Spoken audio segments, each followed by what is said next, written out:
It's become a regular meeting for people to and the newer faces because seniors will continue join us as we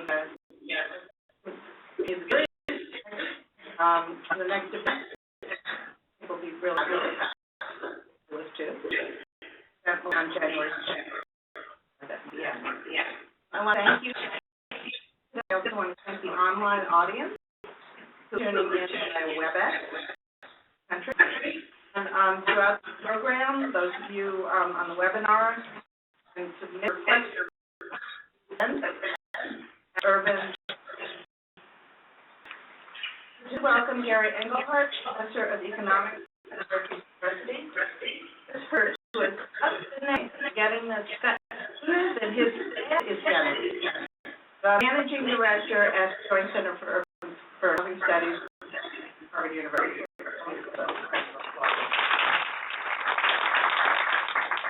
And you can read more information about them and their work in the speaker biographies I can check out. And we had a call to DC this morning, our Syracuse Institute. And I hope those in the room have copies of papers. This was support from the Climate Foundation and published by the Research Institute for Housing Interest Association. And Chris's paper was produced support from the Arts Foundation and the Heart. And we have on the table slides from today. Nice piece has P&R shop on aging in space, and a postcard pitching accounts data for metrics, which is joint an institute that's a reserve. This goes to the data people. Our link to the report on the investigation log and to what www.whatcounts.org. As well as the population is aging. Between 2010 and population age 65 and older by 30%, jumping from countries. We've made great progress over the last 80 years in the extent of poverty among the older housing situation is trouble. As our speakers will discuss, a substantial part of this population is housing cost burden. Inflation is especially bad for elderly renters. And unfortunately, things are not likely to improve if we stay on our current trajectory. Baby boomers, including those hit hard by the recession with no time to recover, move in the older cohort. Both speakers will consider these issues, what we know, what we don't know, and what we do and should do. We'll hear a great deal about health as well as housing and housing finance, because that's an essential element of any discussion about senior housing. So we'll start off, followed by Gary, and we'll do a brief Q&A session among us, and open it up for discussion with the audience, who we know will be a lively discussion.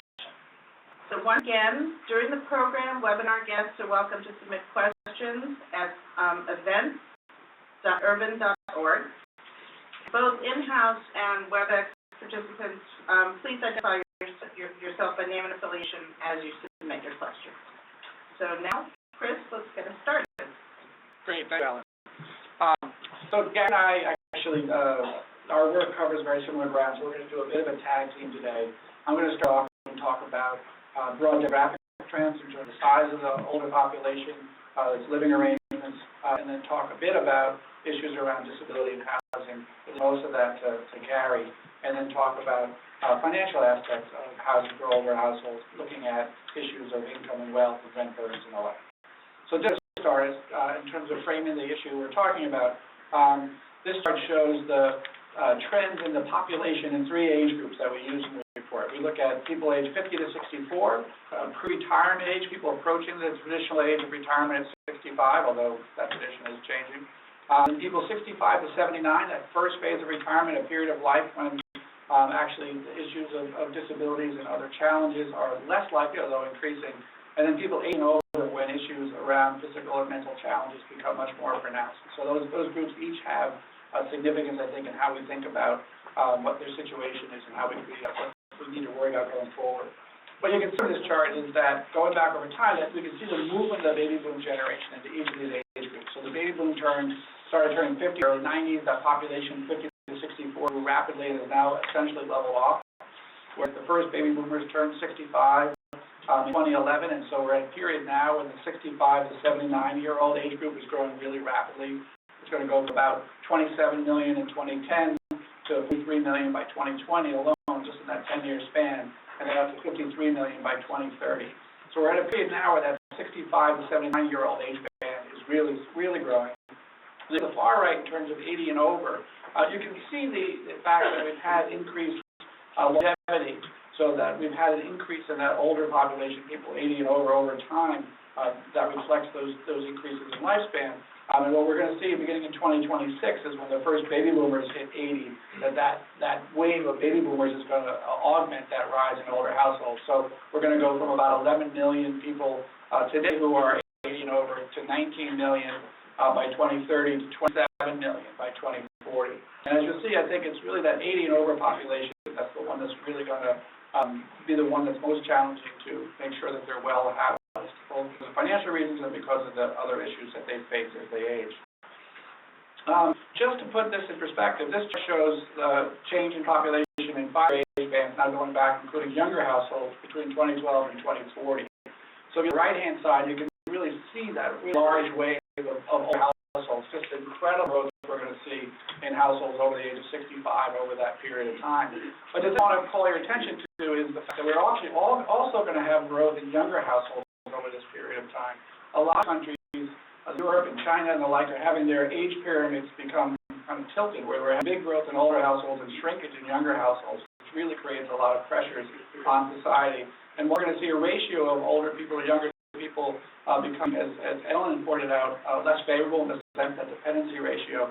We still do have growth in younger households, and I think that's important for a whole host of reasons in being able to address the challenges of an aging society. In terms of the distribution of older households, I have a chart in the book that shows this just between 1990 and 2010. I'm showing it here for 2010. This is the share of the population 50 and over at the county level in 2010. And the green is counties that have less than 25% of the population over 50, so the youngest counties. The yellow are those between 25 and 40%, and then the red have more than 40% of the population age 50 and over. The chart is similar if we use different age slices because of that I showed you earlier, how the 50 population is already leveled off.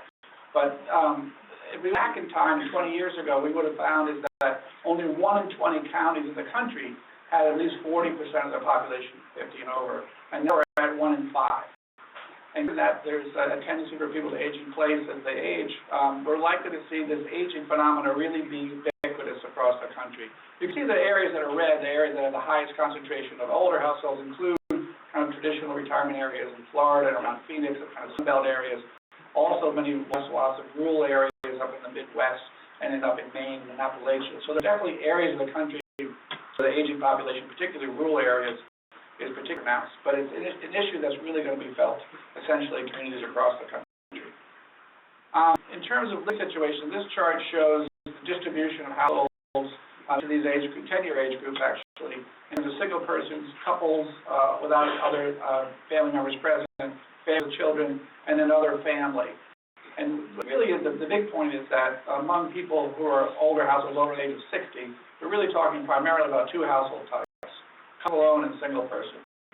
As people get into their 80s, lose their partners, they're much more likely to become single person households. So 80 and over households are predominantly 60% single person households. That has important implications both in terms of the extent of financial support for that person, implications in terms of their social connection and whether or not they have the ability to get out of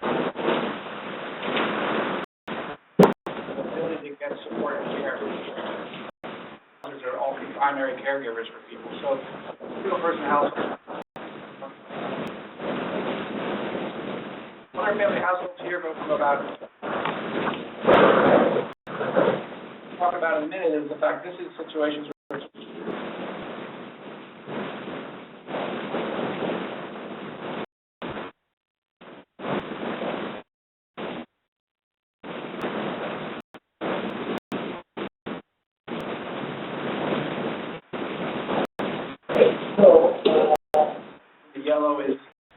spectrum, the red, Asian, and other. On the left-hand side, we have the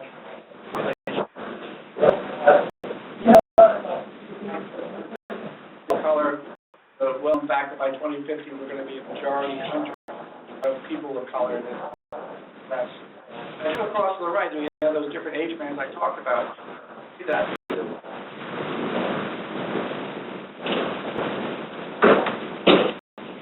By into the country. And so when we look at households 80 and over, we also see a significant rise. A third of the old 80 and over population.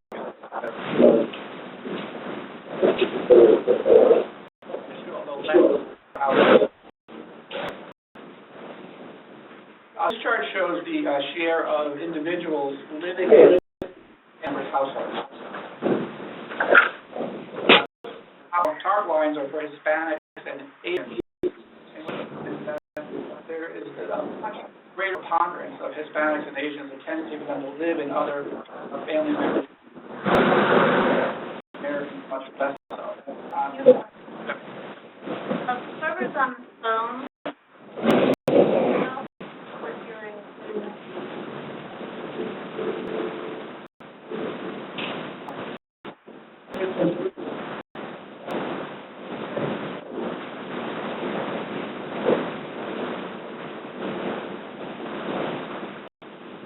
Households with children or other households.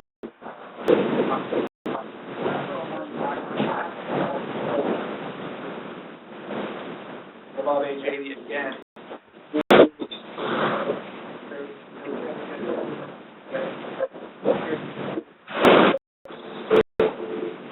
We'll expect to see more multi-generational households.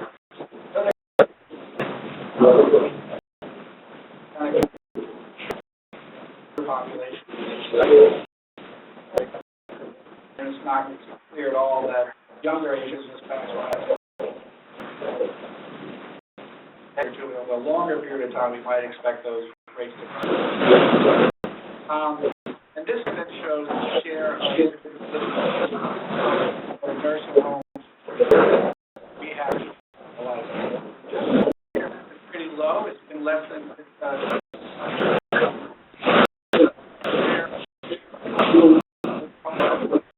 even after older, part it reflects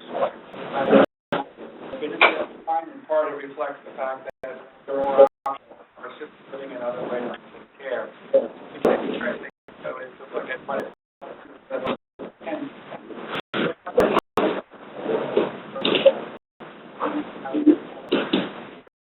tend to move into group quarters again once we get to 80 and beyond.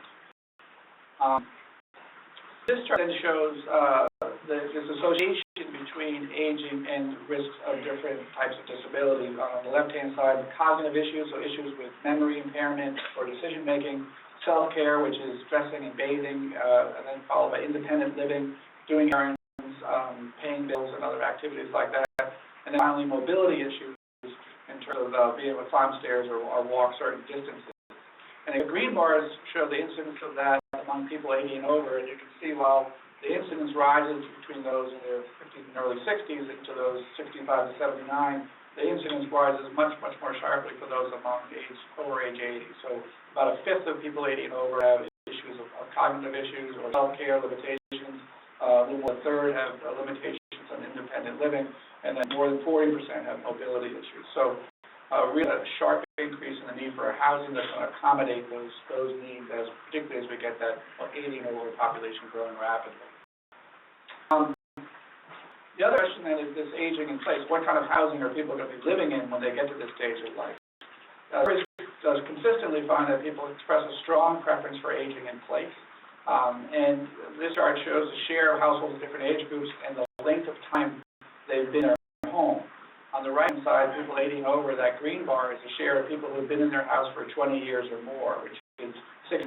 The yellow bar is people who've been in that house 10, 19 years, which is just under 20%. So there's 4/5 of people 80 and over are in a home that they moved into when they were in their 60s or earlier, 50s or 60s. Similar proportions of those 60 to 70, 65, 79. So people are making decisions about where they're going to live and where they're going to age when they're in their 50s and 60s for the most part. And they're making those decisions without necessarily thinking about their 80-year-old self. They're largely in single-family homes, largely in car-dependent suburbs, largely in homes that do not have universal design features. So there's a big mismatch between where people are living at that stage of life and then the type of housing they need later. And so I think part of what we want to raise is the awareness of the fact that making these decisions now take into account your 80-year-old self when you make that decision.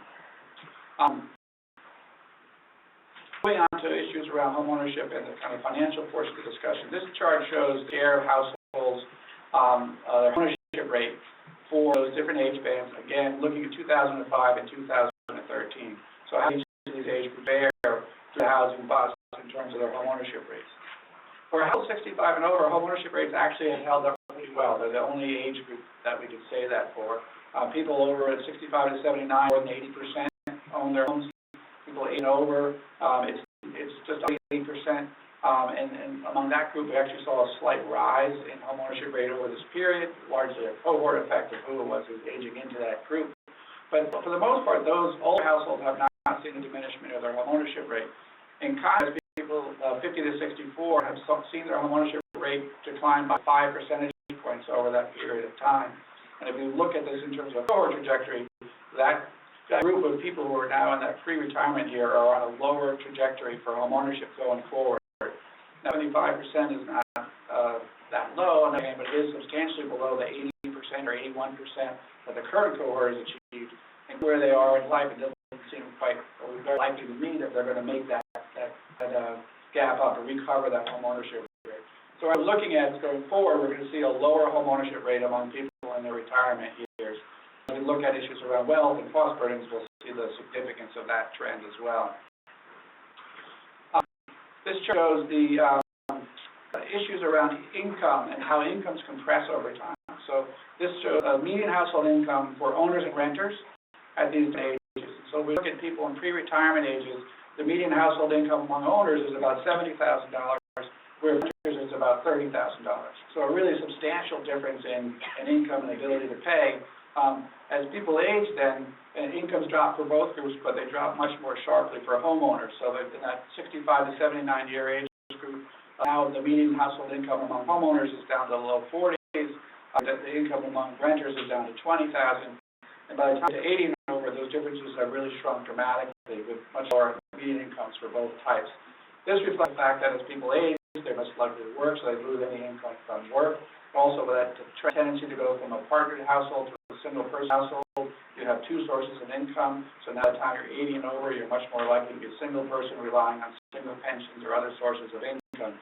So financial pressures grow on households as they age. I showed this chart by race. It looks essentially the same way, where the differences between, say, white and black median household incomes really collapse by the time you're 80 and over. So financial pressures grow also on these households over time. And then in terms of wealth, this chart shows a distribution of wealth between owners and renters at different parts of the percentile distributions. And you can see that homeowners, this is for households 50 and over, so it combines all those households. The story is essentially very similar for those 65 and older. But among homeowners, they have about $250,000 in net wealth at the median, and among renters, they have $6,000 in net wealth. So just some huge disparities in wealth between by tenure. If you look at homeowners, they have certainly a fair amount of wealth in their housing and home equity. The median is about $117,000, I believe. I don't have my glasses on, I can't quite read that. But maybe $111,000. But they also have substantial other assets as well. So they have both home equity that they could draw on, they have substantial other assets. Down the lower part of the wealth distribution, that home equity becomes a more significant share of housing wealth for homeowners, and so for those at the upper part of distribution. So that wealth disparity is another huge factor, particularly given the fact that in looking to pay for services in life, wealth is going to be a particularly important source of draw upon for those purposes. Another important trend among homeowners has been the tendency for people to both carry mortgage debt longer into life and to carry more debt.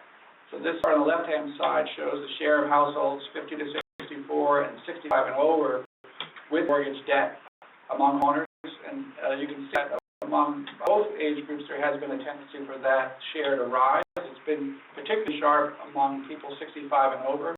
So if we go back to 1992, about 19% of people who were homeowners retired with mortgage debt. In 2010, it was 40%. We see that rate a little bit between 2010 and 2013, down to 38%, but still double what it was 20 years ago. And if you're on the right-hand side, not only are they retiring more debt, but the debt they're carrying relative to their house value is up as well. So it's among 65 and over people with debt, it's gone from a median LTV of about 27% to a median LTV of 50%. So that home ownership wealth cushion, as it were, has become much less of a cushion, and in some cases become much more of a burden for people as they get into their retirement ages.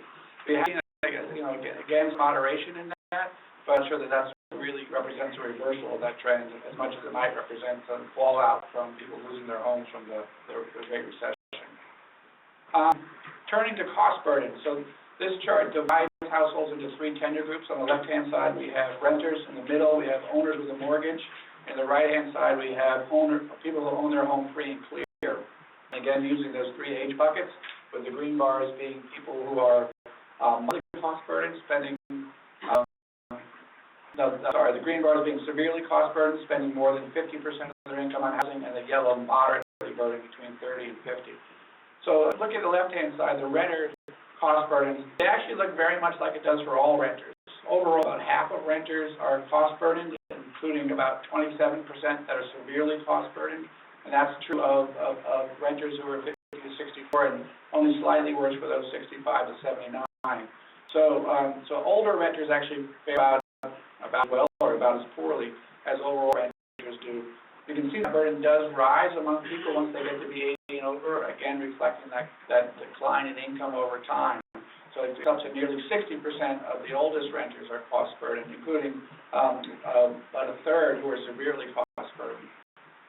And the owners with a mortgage, they certainly face higher cost burdens than people who own their home free and clear, but for the most part, they're not excessively burdened if they're that 50 to 64-year category. But as you move into retirement and your income declines, your likelihood of being cost burdened rises sharply. So by the time 80 and over, if you own a home with a mortgage, you're actually more likely to be cost burdened than a renter. The share of households that are 80 and over carrying a mortgage over the period from early part of the decade to now has gone from 9% to 17%. So it's less than people at 65, but still only 1 in 5 people in 80 and over are carrying mortgage debt now and facing that potential for very significant cost burdens. On the right side, you can see that owners without a mortgage actually are very unlikely to face cost burdens. It does rise for those 80 and over, but still, compared to other groups, it's much less.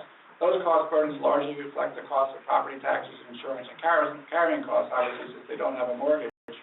I think what it really points out is the fact that as we think about homeownership, how wealth as something to be tapped for other means, the primary way in which you realize that dividend is by living rent-free.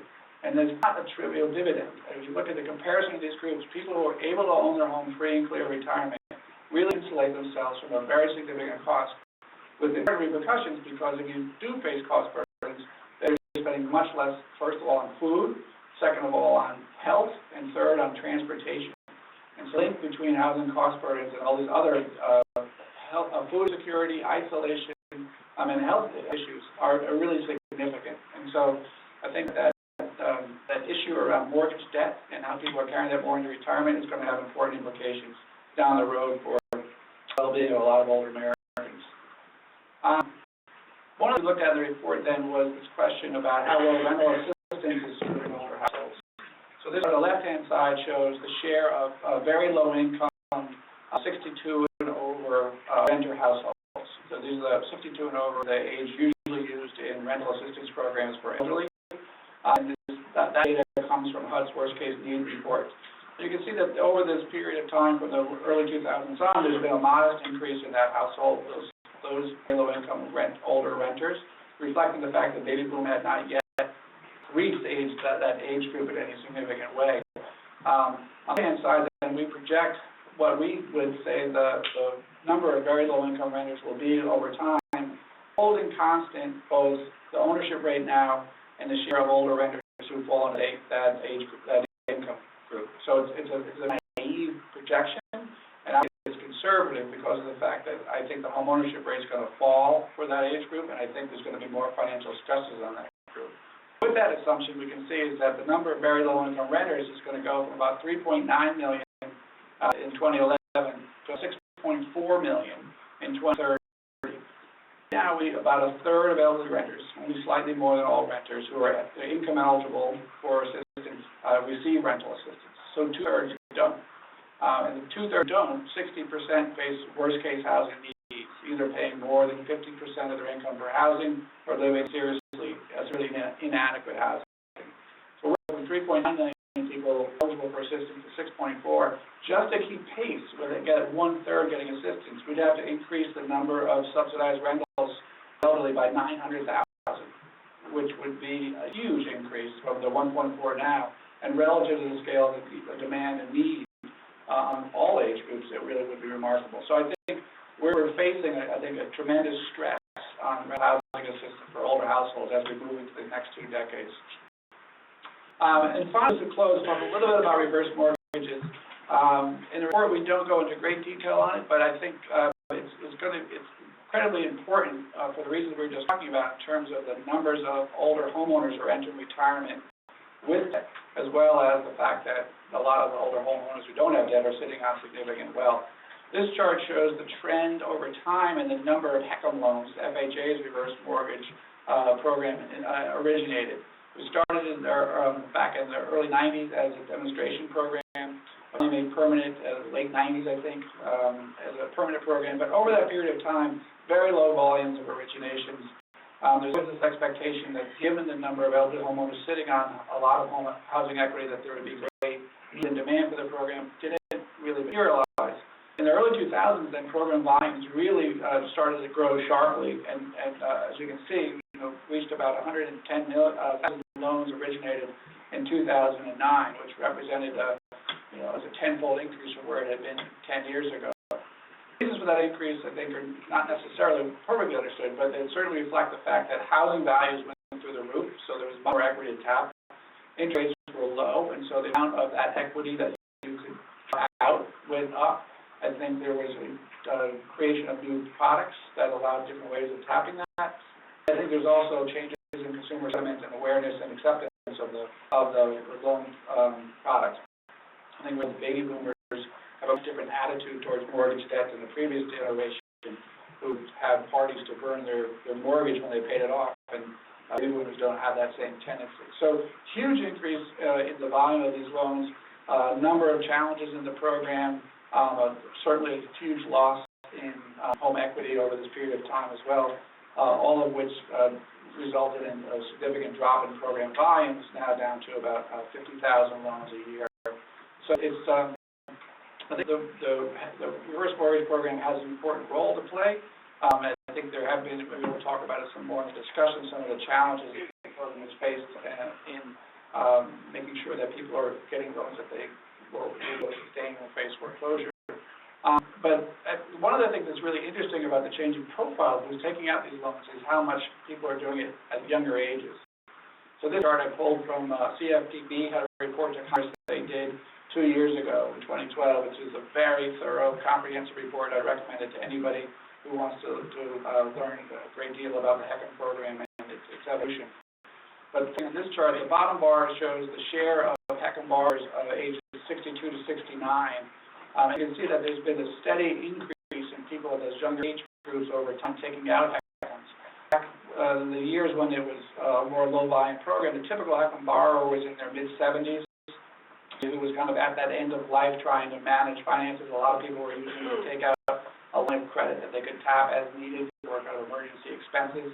And over time, what's happened is this really shift to more people who are entering retirement with mortgage debt, trying to manage that mortgage debt, taking out loans for the full value of the amount that they borrow to pay off that existing mortgage debt and get themselves out from under unmanageable debt situation. And so that's really what's behind that rise, and younger people are taking out these loans. On the one hand, I think that is certainly a valuable resource to be able, because of the fact that those people who are facing housing cost burdens do face such tremendously difficult jobs. If they can convert debt into living essentially rent-free, they'll put themselves in a much better financial position. That, when you're in your early 60s, does mean that you basically cashed out your nest egg very early on. And given the cost of these loan programs, you will likely have that nest egg late in life when you might need it to be able to pay for long-term support and services. But again, there's a long time between now and then. If this helps you manage those finances in a much better way, I think it's an effective tool. Key thing is whether or not people are getting the knowledge and information, advice they need to make good choices.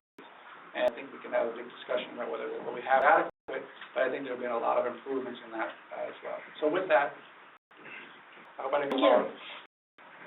Okay. An important factor in public and private sector efforts to address housing needs in an aging population is the strong complementarity between health and housing as individuals age. And this manifests itself in a number of ways. First, there's a strong correlation with socioeconomic status and health over the life course. This is evidenced in a number of dimensions. Those with higher socioeconomic status have better health in terms of self-reported health status, functional limitations, gross motor skills, and disease conditions.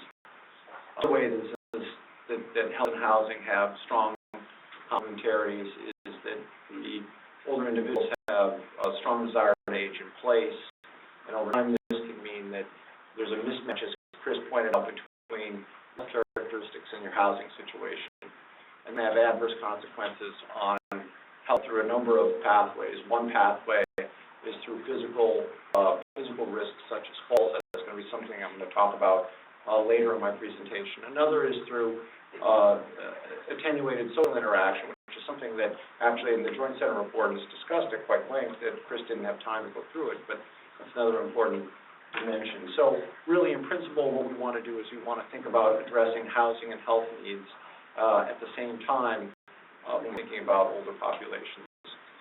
Today, what I'm going to discuss is results from a study that was published last year by REHA, the Mortgage Bankers Association, and that looks at, it's a profile of health and housing characteristics for older populations.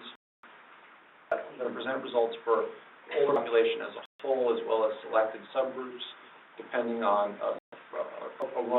selected demographic and economic characteristics such as home ownership, age, education, marital status, and race. The results are going to come from 2010. That's in part because when we wrote the report, that's what data were available. The advantage of that is that it's late enough after the financial crisis where we're really picking up people coming out of the recession and the financial crisis. And also, for many outcomes, we're going to be looking at the change over time at a relatively slow rate. We've looked at some results for using more recent data, and the results are essentially the same. This is joint work with Mike Erickson, who's at Texas Tech, and Nadia Greenhalgh-Stanley, who's at Kent State, and is part of a large research project funded by the MacArthur Foundation's program on how housing matters. So the data for this study comes from the Health Retirement Study. I'm going to spend a little bit of time talking about that because this is a data talk, and some of you might not be aware of this data source. The HRS, or the Health and Retirement Study, is a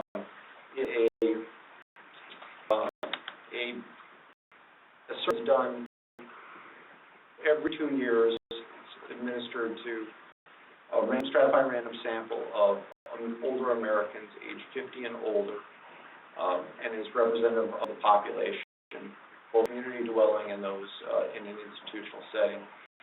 And was commenced in 1992. It is done every 2 years. Every 6 years, a new birth cohort enters the study. So in 1998, 2004, 2010, and again in 2016, a birth cohort of individuals in their early to mid 50s enters the study, and to refresh the panel so that it's representative of the whole U.S. population. Like I said, individuals are interviewed every 2 years until they die and exit the study, at which point a, quote, exit interview is given to the next of kin, where questions are asked about your economic socioeconomic and health circumstances just before and at the time of death, including the disposition of estate. It is funded by the National Institute on Aging and Social Security Administration, and it is really a truly remarkable, in many respects, data gathering effort. It gathers information on demographic characteristics, economic characteristics, income, assets, debts, capital gains, employment, retirement, Social Security, pensions, housing characteristics, bequests, widowhood, life insurance, long-term care insurance, health insurance, health care, whatever you'd be interested in to study for an aging population, pretty much in there. There's even genetic information.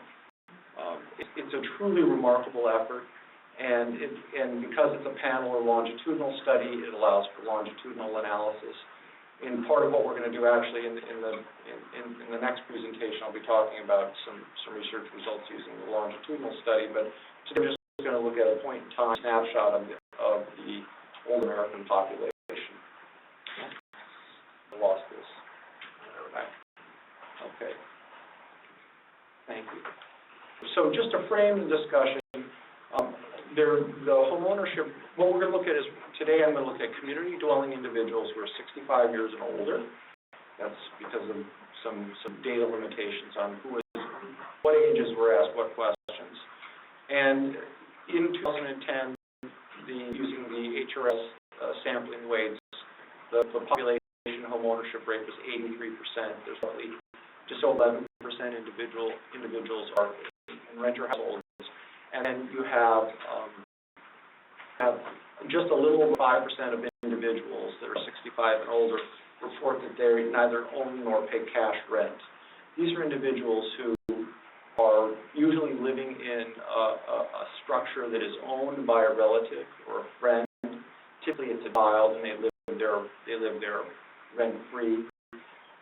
From a rich perspective, Mike and Nadia and I are quite interested in this group, but we're not presenting results on them today. We're only presenting results on individuals who identify themselves as homeowners or as renters paying cash rent. We're going to focus on a series of health measures. Some of you will know these, and some of you won't. The standard one that's used by demographers and economists and health services researchers is activities of daily living, or ELs. So we're going to look at limits to activities of daily living. There are going to be 5 of them. There's bathing, eating, dressing, walking across a room and getting a bed. We're going to look at broader or complementary measures. We're going to look at limits to your physical mobility. So this is whether you're able to walk across the room. Can you walk 1 block? Can you walk several blocks? Can you walk up 1 flight of stairs? Walk multiple flights of stairs? We have a measure of depression from the CSD depression scale, the Centers for Epidemiological Studies depression scale. It's an 8-point scale in this case, where a lower number means you're less depressed and a higher number means you're more depressed. And finally, we're going to look at a number of self-reported chronic health conditions. These are responses to the following types of questions. Has a doctor ever told you that you have high blood pressure? Okay. These correlate quite highly with clinical diagnoses and validation studies. So these are high blood pressure, diabetes, cancer, lung disease, heart disease, strokes, psychiatric problems, and arthritis. And what this first chart does is simply looks at these at the average outcomes for individuals, and I've stratified this by your housing tenure status. So the green bars are for homeowners, the red bars are for renters. What clearly jumps out here is that renters are in poorer health than homeowners. This gets back to my general point that socioeconomic status and health are highly correlated. Those individuals who have relatively low socioeconomic status over the life course are ones who end up being renters when you're at older ages. So renters are less healthy across all measures than homeowners. The second figure here shows the age profile of limits to your activities of daily living, or ADLs, by age. And what you see here is, you see for both groups there are upward sloping age profiles. You have more functional limitations as you grow older. The one thing we'll note is that the rate increase is higher for homeowners at older ages than for renters. So there's a bigger gap between the bars, the red and green bars, among younger ages between owners and renters than in older ages. Part of this is differential mortality. That is, renters tend to be in worse health, and they're the ones who die first. And the renters who you observe at older ages tend to be relatively more healthy than the renters you observe at younger ages. The thing that we look at in detail in our analysis is falls. Falls are really important among the elderly. They're the number one cause of accidental death and injury among older individuals. There are roughly 10,000 deaths a year that are from falls for those who are 65 and older, and there are upwards to 3 million individuals who fall and have serious fall among those 65 and older. And a serious fall here means one that involves a medical treatment. And they're important in their frequency, but they're also important in the medical expenditure. So the average fall in 2014 dollars, the average medical treatment associated with the fall from all payers is over $12,000 per fall is the average. And in aggregate, we spend about $32 billion in healthcare a year treating falls.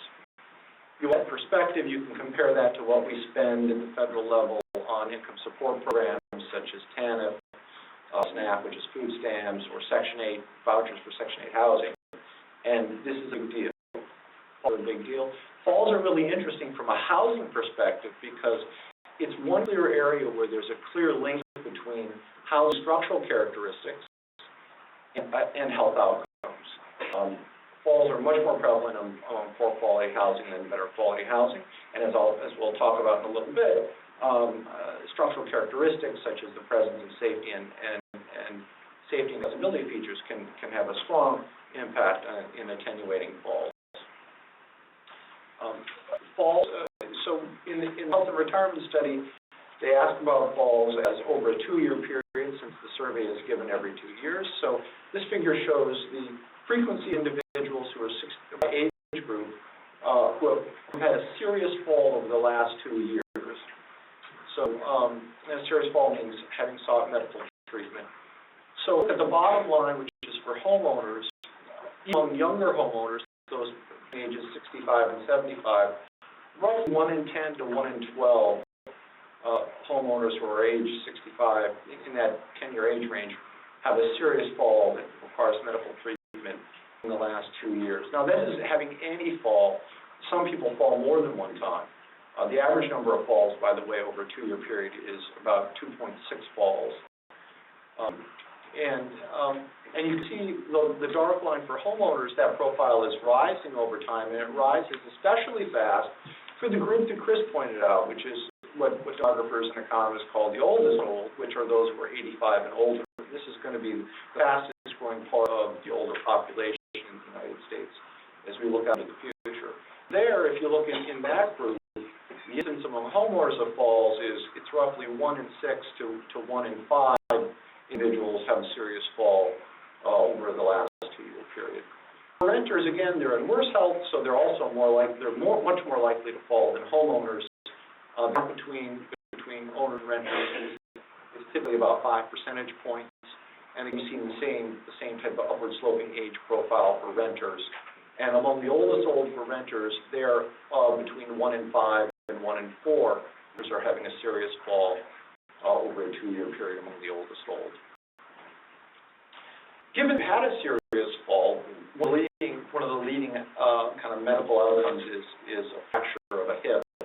And the HRS asks about falls, it asks about broken hips, but it doesn't ask about other injuries. We know from other sources that the typical type of injuries that don't lead to death are injuries to the extremities. They're broken bones, sprains, contusions, things like that. But you see the condition on having a serious fall, the likelihood of having a broken hip rises substantially with age. It's very high among the oldest old, and for any of you who's known anybody who's broken their hip from a fall, it's not very expensive to treat medically, but also is a tremendous physical and psychological setback for older individuals. It requires substantial rehabilitation. It has permanent effects typically on functionality, and there's a real fear of falling again. That's a real psychological trauma. One can try to mitigate falls, or one instrument we have for mitigating falls is home safety and accessibility features. So one of the great things about the HRS is it asks about the incidence of these. And we have measures here of 5 of them. We have whether or not you have in your residence a ramp, safety railings, whether the residence is modified for the use of a wheelchair, when you have grab bars or a shower seat, and finally you have a safety call system or device. My most frequent safety and accessibility feature is that for shower seats and grab bars. We have about 27% of homeowners have that, and 41% of owners have that. As you can see, for the other modifications, they're not nearly as prevalent for homeowners or renters, although in general what you do see is that renters have greater access to this than homeowners. And that stems from really 2 things. One is that there are 2 things you can have residencies that have these features. One is you have an existing residence that you modify. That's easier to do as you're a homeowner because you can make the modification decision than if you're a renter. The other is you can select or move into a residence that has these features, and that's the predominant method by which renters have access to these features, is moving in facilities or residences that have this. Homeowners typically modify their residences in order to get these features. This is the fraction of safety features by age. Again, there are kind of 3 takeaways from this. The first is that there's an upward sloping profile. You're more likely to have safety and accessibility features, any safety and accessibility feature. You get older. The second is that these are much more frequent for renters than for homeowners. The third thing is to look at the height of the bars. The height of the bars measure the frequency, so we can look at how much of the space between 0 and 100% is colored, or we can look at the opposite, what's colored, because that's essentially those people that don't have these features. So we see that there are, even among the oldest who are going to be the frailest, we see there's a substantial number of homeowners who do not have any of these features, and also a substantial number of renters. That might lead one to think that there's a substantial amount of unmet need. So in this table, what we do in the first 2 columns of this table is we calculate for the older population the number of individuals and the number that have any safety, the percentage that have any safety features. And what you can see here, and mine are not as good as Chris's. I like good, which is another consequence of aging, is that you see that among all older individuals, 31% have safety features. 69% of all 65 and older individuals have no special safety features. But some of those older individuals are in quite good health and some are not. So let's break this down in the next 2 rows of the first 2 columns and look at what we would think is particularly vulnerable groups in terms of their health status or functionality. So we in the second row, we limit the sample to older individuals who have 3 or more limits to their activities of daily living. And there are almost 3 million of these, and most of them have no safety features in those instances. If we limit the sample to individuals that have 3 or more limits to their gross mobility, that's 11 million older individuals. 57% have no safety features. So there's really substantial amount. If you look at if you think of the bottom 2 rows in this table as being rough metrics of individuals with need, there's a really substantial amount of unmet need in terms of access to these types of features. Again, the way you can get these features is through modifying an existing structure. So column 3 of this table shows the incidence over the last 2 years, what fraction of older individuals have done some type of home safety modification. That's 13% over the whole sample. It's a little slightly higher for those who have the greatest need. most of this, a good portion of this is paid for out of pocket by individuals. The average amount of out-of-pocket expenses for those who make modifications is between $1,300 and $1,500 a year. One of the drawbacks of the HRS, though incredibly detailed, is it doesn't ask questions about what this money was spent on. Was this relatively cheap modifications, or things like installing grab bars and shower seats, or was it more expensive modifications? We really don't. We'd have to go to a different data source to really parse that out. Oh, here we go. Another way that you can get access to these type of safety features is by moving into senior housing. And one thing we look at in a report that complements this and is again part of this MacArthur-funded project is we look at the profile of renters who live in senior housing. Senior housing alternatives have been an important development in the housing market. I mean, the housing market hasn't performed well. That's an understatement in the last 8 years. But if you want to look for a bright spot, one place where there's been relatively good performance in terms of construction of new facilities has been in the senior housing market. And we're looking at, in this study, we look at really 3 different types of senior housing. We look at senior apartments, we look at independent living communities, and assisted living residences. What we're able to do is we're able to use the richness of the information gathered in the health and retirement study to be able to map individuals to what types of senior housing they're in. So we know the HRS asks not only are you in a particular type of complex, but what type of services do you have attached available to you, and then what services you utilize. So we can map individuals and profile individuals who are residing in senior housing. And really, if you look at the information that's out there are industry studies of supply and demand for senior housing, but there really isn't a lot of information out there on the characteristics of individuals that are living in different types of senior housing. So do this. We take the definitions of senior apartments, independent living communities, and assisted living residences that are from the NIC definitions, the National Investment Center for Senior Housing and Care Industry. And we use their definitions and we map renter households in the HRS to these different types of residences. So we have senior apartments, independent living communities, and assisted living communities. We have a 4th category where if we can't map you into one of those 3, we put you in this category called other. And that includes individuals who are in CCRCs.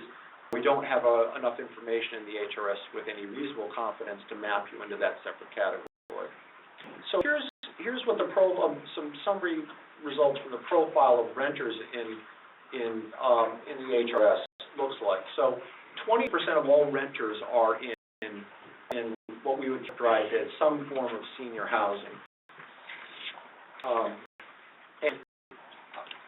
And 31% of those older renters who are white are in senior housing. 19% of those who are non-white in senior housing.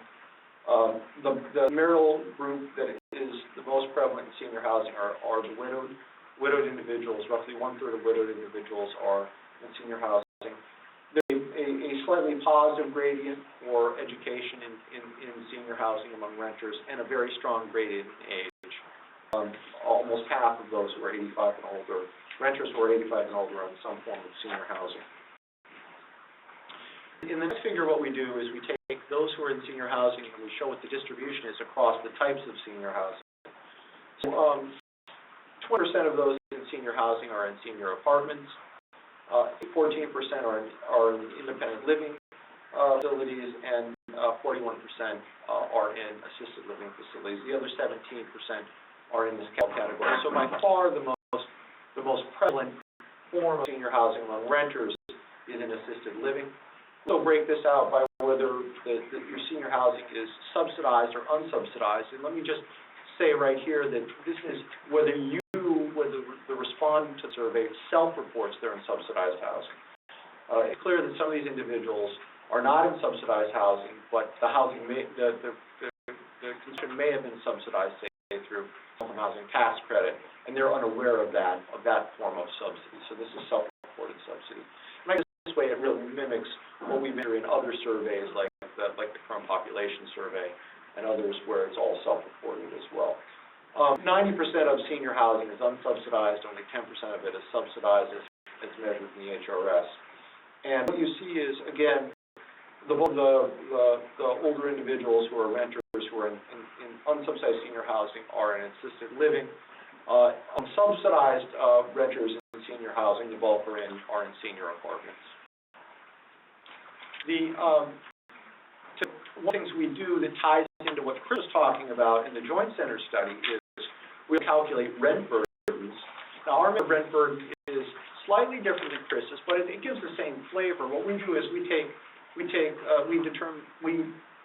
define being rent burdened as individuals whose rent plus utilities are 30% or more of their income. That's our definition of rent burden. So among all renters in the HRS, we have 49% are rent burden. I think very much consistent with what Chris found in his calculations using the American Housing Survey, the ACS, as a little bit of work in the HRS as well. It's very consistent across studies. A high proportion of renters, older renters, are rent burdened. The red bar shows the percent that live in subsidized units. So only 10% live in a subsidized unit. The difference between the green and the red bars really is one measure of unmet need. And you can see a very large gap between those who are rent burdened and those who are in a subsidized unit. This gets back to again, Chris's point that there's very much need of greater rental assistance among older individuals. Then we break this down is what are these spreads between rent burden and assistance look like in the senior housing portion of the rental market. And there you see a similar pattern where again there's more burden than there are subsidized units, where you really see the stark differences among those in assisted living. 72% of older individuals who are in assisted living are rent burdened. Only 14% are in subsidized units. There's a huge need there. What we do is, including I want to just tie back into some of the things that Chris talked about. We know from Chris's work, from Chris's report and our reports, and by the way, the two reports are very complementary. In fact, we cover, in some reports we cover some of the same material, and we come to this with different surveys, and we come to the same findings. And I'm talking about, Chris and I divvied up the material, and I'm only talking about the things that are kind of not where there's not substantial overlap. And but one of the things that we both conclude is there's a substantial amount of housing cost burden among older individuals. It occurs both among homeowners and renters, but it's especially dire among older renters. And looking forward, one of the really strong points of the Joint Center study is it really outlines a lot of the housing options on the housing side for thinking how to alleviate those burdens. What I want to do is I want to close with some thoughts on the income side. So typically when we think about rent burdens, we talk about taking some measure of housing costs and dividing it by your income. And we often in housing circles talk about the numerator, that is the housing cost. How can we get that piece down through greater subsidies, greater expansions of the supply of affordable housing? Another way of trying to get that rent burden down is thinking about the income side or the denominator. And in particular, looking forward, we have a lot of issues on the income side that we think about addressing that could be complements to those strategies on the housing side. So I want to kind of have you think a little bit about as income programs and income support for older individuals as being forms of housing policy. And what the most important income program for older individuals is Social Security. Okay, and Social Security is incredibly important for the housing decisions of older individuals. I'm going to close with this figure as just a way to illustrate this.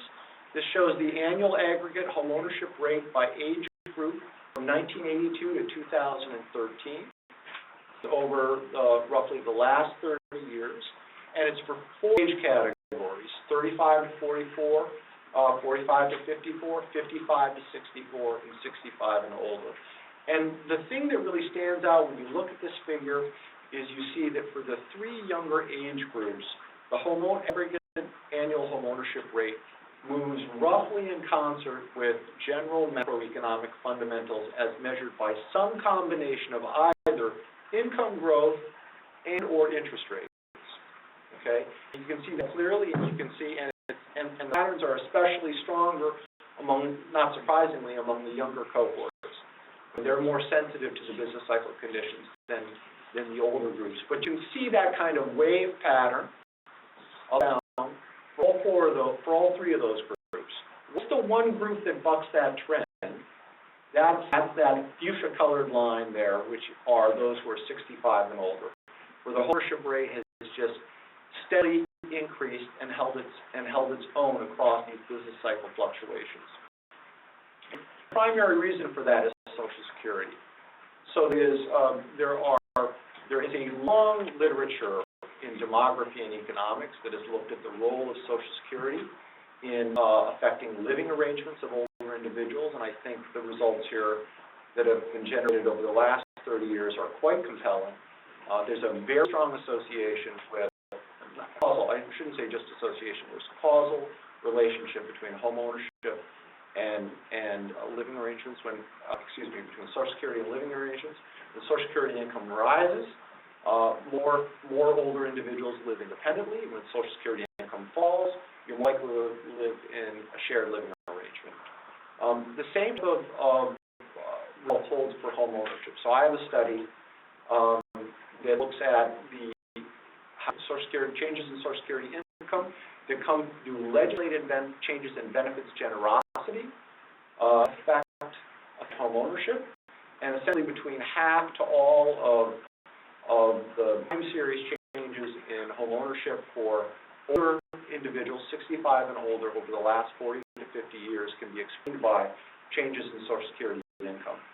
And what we do at the end of the study is I simulate what would the impact on home ownership rates be if we were to cut Social Security benefits by 10%, and a 10% cut in Social Security benefits would reduce the ownership rate of 65 and older by 3 percentage points. So is a 3 percentage point change in home ownership rate a big deal? Yes, it's a big deal. It's a big deal. Just look at the range of these home ownership rate changes here in the last figure.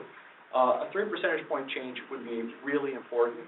And among widow individuals who are much more responsive to their home ownership decisions when older from Social Security, they would have a decline of 5 percentage points in their home ownership rate. Looking forward, the fiscal position of the Social Security program is one in which in roughly 25 to 30 years, without any changes, where the trust fund will be depleted to the point which the current revenue streams, if unchanged, will only be able to cover about 75% of promised benefits for Social Security. So that's equivalent of a 25% decrease in Social Security. I'm talking about a 10% decrease affecting home ownership rates by 3 to 5 percentage points. It'd be obviously substantially larger without fixing Social Security. So looking forward, I really think that one way we can really help and complement housing policies to help older individuals is to bolster income transfer programs, Social Security in particular for older individuals, because if that's not fixed, we're going to have even worse problems than we have with affordability going forward, especially for vulnerable groups. Thank you. So thank you. I hope you've all been provoked. For those of you who have been listening to the webinar, remember that you can send in questions. We don't seem to have it yet, but you can send questions at events@urban.org. Do we have questions from the audience? I've got a couple to start with, but that was a pretty provocative ending, so if someone wants to get going. State your name and affiliation, and open your mic. Thank you. Doug McManus from Freddie Mac. You mentioned that the income supplement through programs. and you mentioned Social Security. Could you say a little bit about some of the other supports, particularly that are targeted to lower-income Americans, and to what extent are there challenges with take-up rates? So cases where they're eligible for these benefits but they're not getting it. Yeah, that's a really important comment. Challenge. So the good news and the bad news, I guess. The good news is that pretty much everybody takes up Social Security. The bad news is it's not fiscally sustainable, and it's a really important source. If you want to focus really on some bad news, that is the other, as you point out, the other income transfer programs have less than full take-up. In fact, the one that garnered a lot of attention is food stamps, or SNAP, where there is there's a really substantially low take-up of that program. So there are two issues there. One is, are those benefits, were there 100% take-up, would those benefits be enough? Okay, and then the second issue is, if the take-up's not high, how can we get that take-up up? So those are two really important issues. And I think I would argue that among the programs that are important to older individuals, I think the general issue about benefit generosity going forward, the programs have to be maintained. There's going to be sufficient demand on the demand side of the housing market, then I think for some of these programs that are more targeted, there really should be efforts to try to improve the take-up, and those are going to be ones, especially like food stamps, where it's really low. There's work Stephanie Moulton, Don Horan, Mike Erickson, and other folks are doing, looking at the HECM program and counseling, changes in the counseling that have been done there. And it's forthcoming work, so I don't think I'm spilling the beans, but one of the pieces of the counseling that they're going forward is a test for benefits eligibility that was built into this. One of the things they found in their research is that test has actually reduced the take-up rate of HECM to a statistically significant level. And so that when people come in the door seeking different kinds of financial assistance, incorporating a benefits check, because they are eligible for food stamps, weatherization, heating assistance, and the like, you do find a substantial number of people, in this case, found ways to make sure that they don't take out a loan that they don't really need. This is a variation of the famous wrong pocket problem, which is if you can get benefits, then maybe there's less on Social Security or whatever. So this leads into the questions about the ACA and Medicare and Medicaid, and the extent to which those sorts of funding can be used to reduce the housing cost burdens. Supportive services, through modifications, through whatever is needed in order to reduce the house per se, or some of these other things like medical costs. And you've been working on this. Well, there's some work that's being done in Vermont, the SASH program, where they're using Medicare, I think it is, to pay for supportive services and actually modifications in the home. And it's the cost savings are actually on reducing hospitalization. So Mike was talking about the high cost of hospitalization. So if there are ways in which you can modify the home, the grab bars, the changes to the tower, other lifts, ramps, the like, and avoid those 2.6 falls per year, the savings and hospitalizations will learn enough to make those modifications to the home, keep people there. The alternative is, since assisted living isn't covered by these programs, is to turn to nursing home care prematurely. So much higher cost of care that's probably warranted in many circumstances, but the only one that Medicaid covers. And so there are ways in which the really high costs in our healthcare system, if we take into account the way in which safe housing, the way in which services delivered to the house, the way in which we can much more effectively provide those services, we'd save a tremendous amount on the healthcare side that could pay for the housing side. Right, and you got to get some of the money over to the housing side. By the way, the SASH program is mentioned in the PD&R publication called Evidence Matters that's out on the table. SASH programs it's really a fascinating program. And one of the things that we do in our research, it's not in this report, it's in some other work that we do. In fact, I'm going to be talking in the second session. He's talking all day. We figured we got down. Yeah, we're talking all day. Chris, we look at the impact of falls on medical spending, and we have this great data in the health and retirement study where we know about how much people spend on medications. We also know what we're able to basically estimate in a causal framework how safety and accessibility features reduce falls. So the existence of safety and accessibility features reduce by the incidence of falls by about 20 percentage points.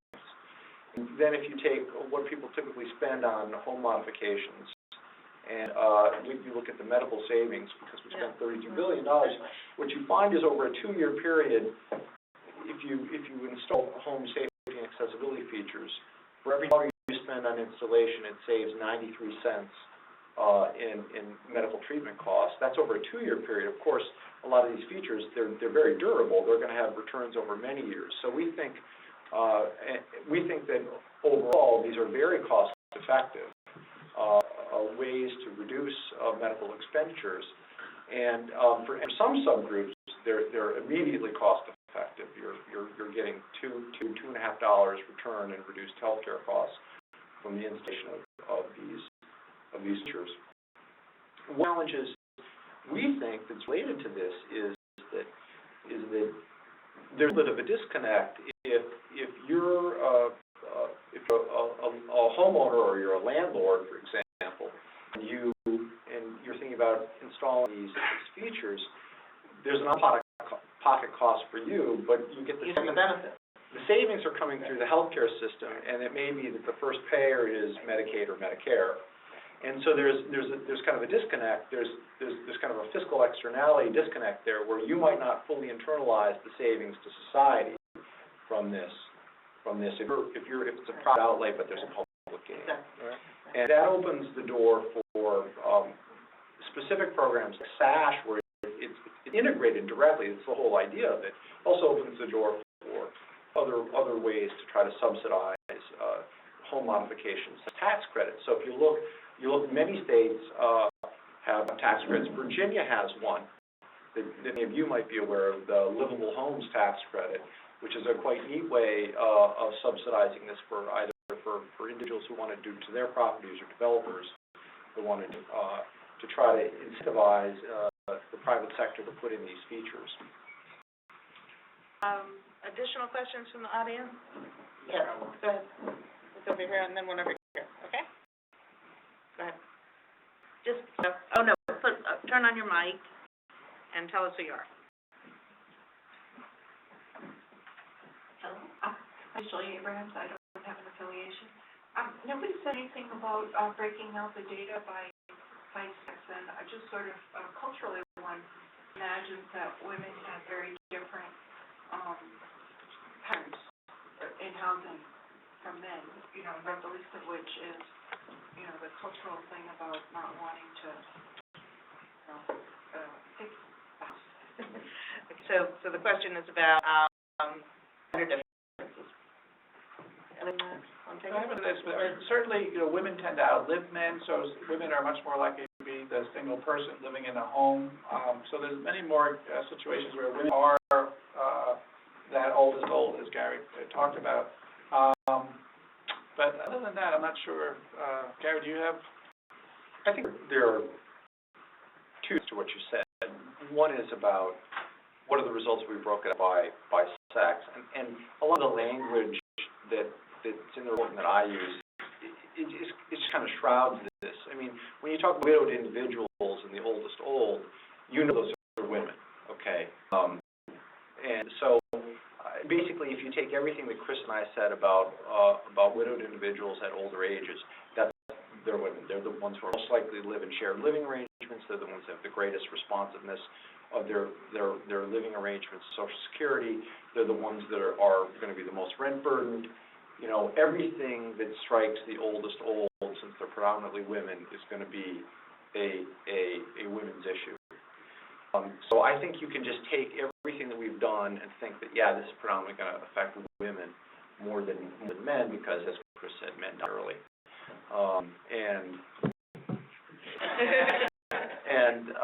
The second strand of what you said is whether there are inherent kind of gender differences in responses. And that's a really, really interesting question, and I think, something general and something specific about it. There's, among economists, it's a very active area of research about gender differences in financial decision-making, and that affects financial decisions over the life course. And women are much more risk-averse and much more prudent in their financial decisions than men are. And I guess it cuts both ways. I think maybe in this case, and this is totally speculative, is that although women, in your words, not mine, women be less prone to make modifications themselves, they may be more forward-thinking than men are about the need to have a housing or residential situation that dovetails with their future health than men are. It may very well be that case. In fact, I wouldn't be surprised if it were that case. The other thing that's I guess is interest here is that what was I going to say? Is that in our work on falls, the causal impact of safety and accessibility features on falls, we do find big differences across the genders, and it's the men who have fewer falls because of safety and accessibility features.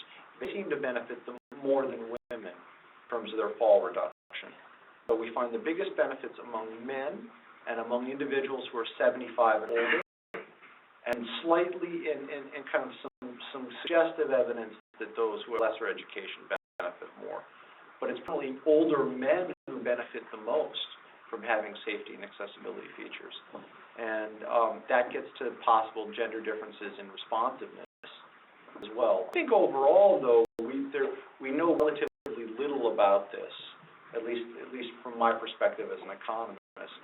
And I think it's fascinating. I think it's probably something where we need to study more. Absolutely. I know you want to follow up, but I've got another question here. Really quickly? Yes, because I just wanted to say that I have all my windows replaced over the last week. I'm ready to go from home ownership to rent. It is expensive, isn't it? Yes. My name is Paul Stanford from the Center for Budget Policy Priorities. I've been there for about 4 months now, but prior to that, I was doing a lot of work in Detroit as the homeownership counseling, foreclosure prevention counsel. So I dealt with a lot of elders, especially in the Detroit area. So one of the biggest things that I've seen working with this population for about close to 4 years was that there were a lot of issues on the state and local side that caused many issues for elders. For example, elders who own homes outright had no idea about any hardship exemptions for the property tax. So a lot of them were living on these fixed incomes, and they were coming to me looking for assistance on paying their delinquent property taxes. That's a huge issue that I feel needs to be addressed. And dealing with local and state politics sometimes it's hard to get connected to that. Another thing that I saw working in the field was that a lot of these weatherization and modification programs often have some policies where they're forgivable after such and such years. One in particular, it was a weatherization program that homeowner had to live in a home for at least 5 years. They couldn't move or sell property within 5 years, and if they did, they had to pay the remaining balance of that weatherization grant program before they moved out. So a lot of times it scared a lot of elders who came to me seeking assistance, saying, I want to live in something that's more beneficial for me as far as my income, that, is modified already, as far as like the rails and things like that, and, a lot of their spouses passed away, so they had a whole lot of house. So that was one of the issues that I always seen, that, they we're worried more about paying grant off. So, I don't know, Stephanie's work is getting to, first of all, it's a variation on the benefits issue, Right. which is the tax issue. Right. And secondly, some policies with respect to some of these renewable modification programs, both on the certifications and on the energy modifications, which of course you're with, hopefully reduce operating costs, and making them more accessible to elders by not having these long periods. Yeah. Yeah. Do you want to comment? I think it does tie into that benefits question. I think it's both an awareness issue, because I think the property tax abatements, particularly for the elderly, are fairly ubiquitous, but they're probably a tangled process to track down and take advantage of. There may be ways in which they can be structured, too, in ways that don't help. There might be tax rebates as opposed to getting the money when you need to pay your property tax bill. So the ways that they should be, the structure should be looked at to make sure Also, they the work. problem of once you're in delinquency, Get it how out. do you get out by claiming your past benefits? One from the, Yeah, I was just gonna, can I just say Sure. one thing about that, is one of the things that's missing from the type of analyses that Chris and I have done is we're fundamentally national analyses. It's not that we're not interested in states and localities, but it's hard to summarize, state localities. Other than his maps, it's hard to summarize states and localities very easily on an individual basis. That said, as you pointed out, there's just a tremendous amount of things that are going on at the state and local level that have real impact that we miss in our analysis. And on the policy side, there's a lot of policy innovation at the state and local level. I mean, SAT is one of those programs, but there are many, many programs where you're getting a lot of policy innovation that's percolating up from those levels that I think is really providing some fascinating and intriguing evidence, ways that we can integrate housing and supportive services together. So yeah, we want to have some attention to that. yeah, it's good working on San Francisco on that issue too. Let's ask one from the webcast. This should be pretty straightforward, and I think it's for you, Gary.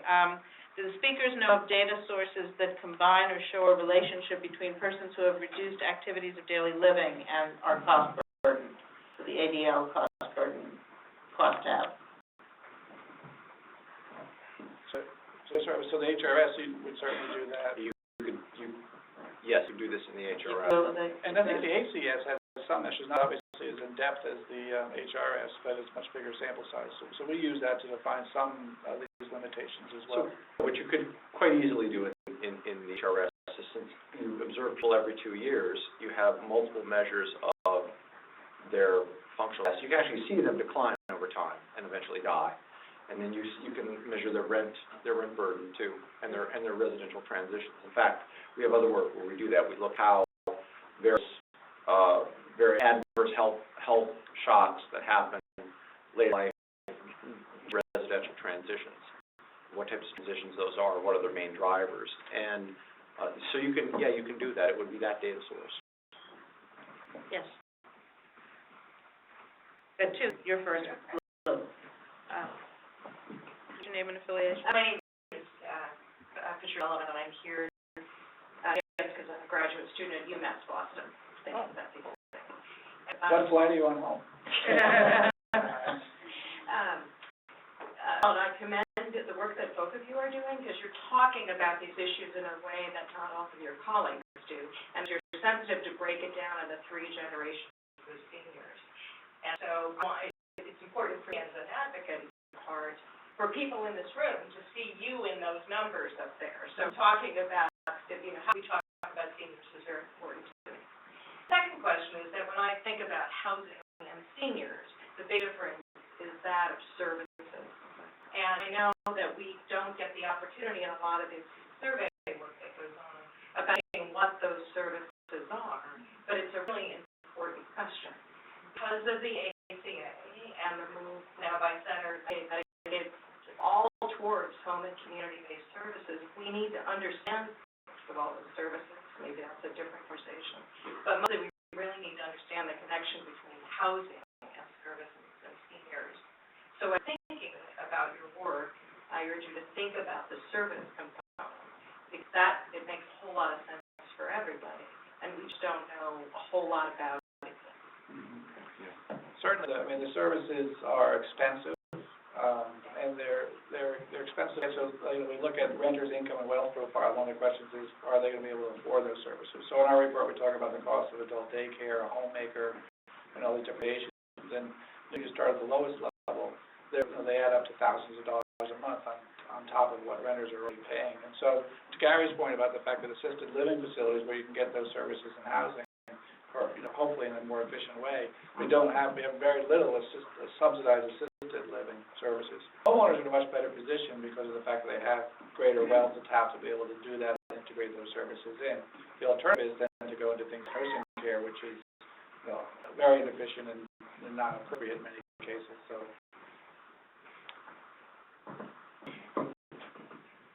We go online, or not online, inline, sorry, I'm a New Yorker. Why don't we just do a lightning round here? Why don't you give yours and then you give yours, and then we can see if we can answer them together. And then I've got one from the web. Gaynton and National Association of Realtors. My question is just the use of the 30%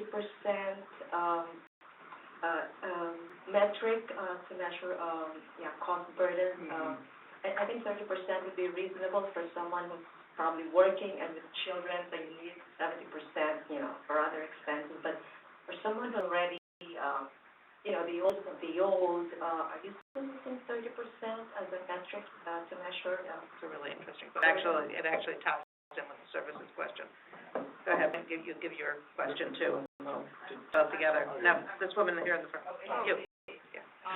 Yeah. The question I have, how much Use the mic, wherever you. Oh, sure. Yeah. How much is it on? How much information is available on a, in terms of cost of, cost of housing, geographically and by type of housing, for seniors, such that seniors can actually determine what kind of optionality they have, depending on whether they are single, in a couple, disabled, capable, et cetera. I mean, how much, information is out there so that rational decision-making is at least possible? Okay, so let's look at it. These are all going to come together. The one I have here is from the web, which is regarding falls. Do you know what share occur in homes? Is there a difference for one-story and two-story homes? I realize that one's a little bit off. But on this one about the cost burden of housing by geography, it's written two ways. One is your classic academic way, about surveys and things like that. And the question of whether you know whether truly is Zillow, those kinds of accessible services that people might be looking at when they're choices have this kind of information, and whether social service providers also have this information. This 30% question, I think, is a really terrific one, because it really does raise the question about how much money is there available in the housing budget to pay for some of these services. Right. On the current question, right, so it's less a question of whether it's 30% based on household size, I would say, is where you are on the income spectrum. So if you're, making dollars a year and you're paying 50% of your income on housing, then you still have plenty of money left over. When we look at cost burden, the impact of cost burdens, we tend to look at people in the bottom income quartile, and then we actually use the severe rent burden measure of 50% of income for housing. But if you're making $20,000 a year, or having income of $20,000 a year, to devote a third of that to housing, you still don't have a lot of money left over. And if you're a senior who has care costs and transportation costs, there still can be significant trade-offs. So I think you're right to call a question about whether that 30% standard is right. I think it's got to be looked at in the conjunction of that household income as well, and kind of a disposable income question. In terms of geographic variations, I think you're getting at the question as a shopper, looking at what my options are. Right. I think you know, in terms of general rent levels, my sense is you can probably get a fairly good sense of what market rents are, but it becomes much more challenging when you're talking about housing and services. And that's from my own personal experience and looking from a situation from my mother. You know, there's a certain way in which those costs can be in a market area fairly standard, but the additional services are hard to price out. And the other thing you face often is that they're going to do an assessment of your loved one and then determine what level of services they need, and that's hard to negotiate, particularly once you get in and you have them there. And so I think that it's a complicated negotiation because it's not just rent, it's also food and it's also services, and those services in particular can be quite costly and vary depending on circumstances and over time. And once you move someone, you don't want to move them again. So I think it is a tricky business. And the local commissions on the aging, is that the kind of place one would go to? I just find that the local commissions just vary greatly in terms of the kind of information they have. I think for you actually, Tom. I'll put you back. Gary, did you have something? Completely agree. Yeah. How does, I think this is going to be our last question, regarding falls, do you know what share occur in homes, and is there a difference between one-story and two-story houses? Yes. Yes. Yes and yes. The great majority of falls occur in homes, and housing quality and the structural characteristics matter a great deal. Falls are much more prevalent in low-quality housing than in high-quality housing, and more than one level living, you're at a much higher risk of falls. Fall stairs are a big deal. Yeah, negotiating stairs are a big deal. Yeah. So. On the note, we can all go back to ranch houses, which have environmental issues, but I really want to thank Gary and Chris and all of you and the people on the WebEx. I will tell you that the next talk is, again, January 6th, and it's really going to be fabulous. It's going to be measuring mortgage credit availability. We just put out a brand-new credit access index, and Wei Lee from our center is going to be talking about that. Sam from CoreLogic will be talking about theirs, and Mike Tony from the MBA will be talking about theirs. So it should be a fabulous program, and we're looking forward to all of you coming and joining us. So thank you very much.